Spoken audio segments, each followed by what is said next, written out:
new business. The highlight of the evening is the 2021-2022 redistricting process and community outreach for future council member district boundaries update. Presentation by Stephen Spadowski, Deputy City Manager. You have the floor, Stephen. All right, good evening once again, Mayor and members of the council. Tonight we wanted to provide you an overview of the process for district elections, how we got here, how they were formed, the district election process in 2020, and then the schedule for the upcoming process. So we wanted to give you a heads up because in the next few weeks, you should start to see some public outreach regarding the process. And I will go ahead and share my screen here for the presentation. Oops, here we go. So again, provide you with a review of how and why district elections were implemented in the next steps, the implementation process, what we went through in 2020, and what's coming up in 2022. So how district elections were implemented. The city began the process on February 12th, 2019 with a resolution of intent to move to district-based elections.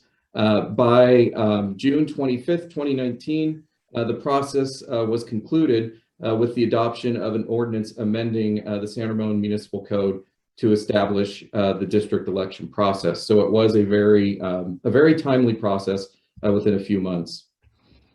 Now, the reason why San Ramon moved into district elections was based on the California Voting Rights Act, which was signed into law in 2002, prohibiting an at-large method of election if it impairs the ability of a protected class to elect candidates of its choice. The Bay Area Voting Rights Initiative sent a letter to the city demanding a shift from two district elections under the CVRA.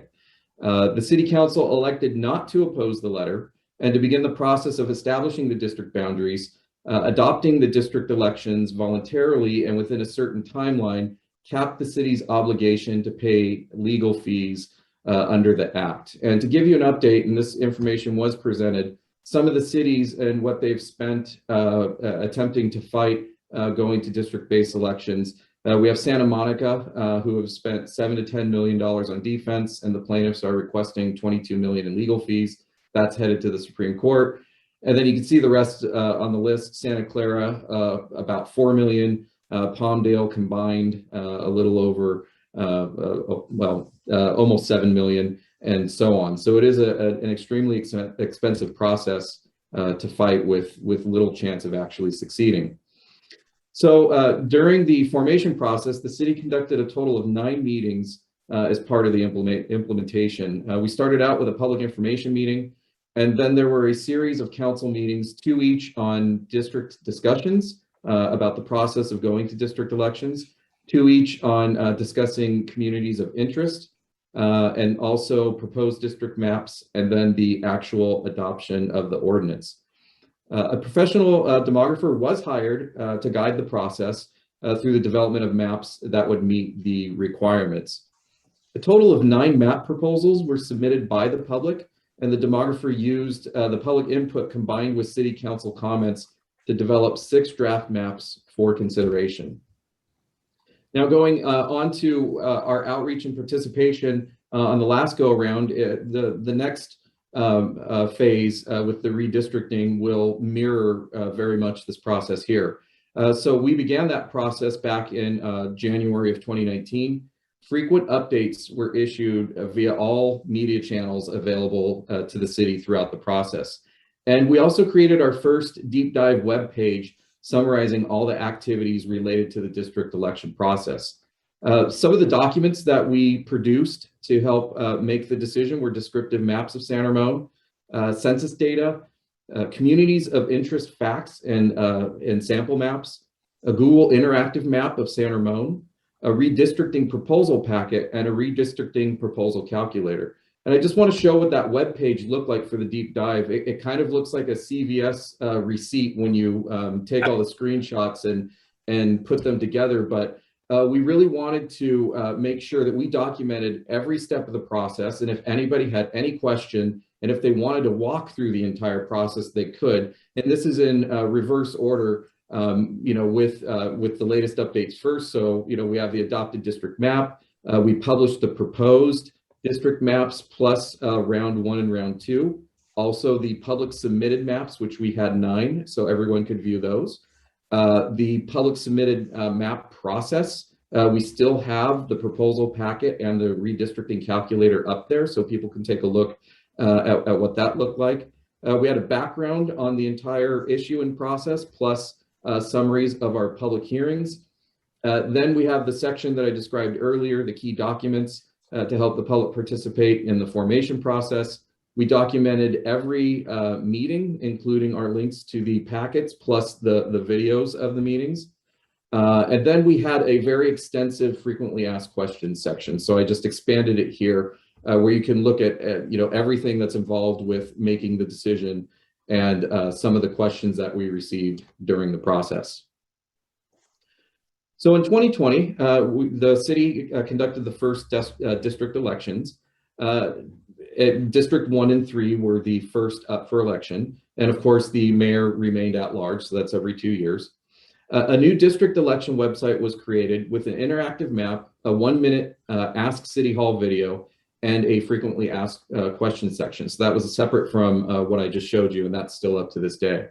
We also mailed all residents a postcard explaining the new process. And here's a copy of that postcard. And really the big change for many residents, in particular those in districts 2 and 4, is instead of voting for 2 council members and a mayor, as what was the normal practice prior to that every 2 years, some districts voted for a mayor and 2 council members, and districts 2 and 4 voted just for mayor. So that was a change. We did receive a few phone calls and referred them to the website and explained why this was happening. One item to note is potentially with the redistricting, if someone lived in 2 and 4 or 1 and 3 and their districts were shifted, they could be again voting for mayor and 2 council members, or again just voting for mayor if they get moved from one district to another. So that I think there'd be very few areas where that would happen, but we are ready to answer that question should it come up.